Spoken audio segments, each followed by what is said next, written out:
Schedule produksi menjadi tanggung jawab saya pada waktu itu, dan ini merupakan pekerjaan yang tidak mudah, kecuali waktu yang sangat terbatas.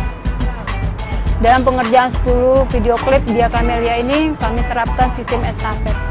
Jadi dari satu lokasi ke lokasi yang lain, kami non-stop waktu itu. Mungkin bisa dibilang super ketat waktu itu. Karena keterlambatan setengah jam saja, bisa dipastikan saya langsung lose kontrol dan pasti saya langsung tegur kru, ayo cepet-cepet, ingat waktu.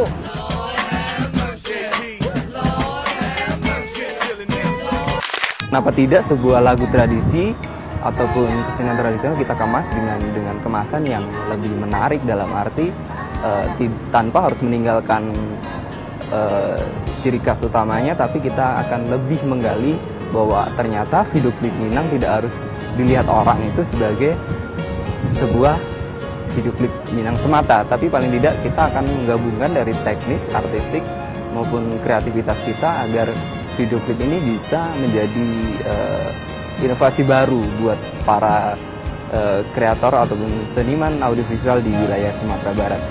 Makanya saya memilih untuk video klip 10 lagu spesial Minang dari Dia Camellia ini menjadi video klip yang mempunyai warna yang berbeda tentu saja.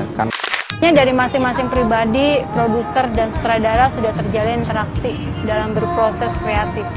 Sehingga saya menjembatani apresiasi produser dan apa kehendak sutradara.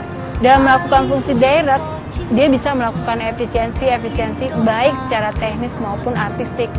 Sehingga schedule produksi yang begitu ketat karena terbatasnya waktu akhirnya bisa dilewati dan target terpenuhi.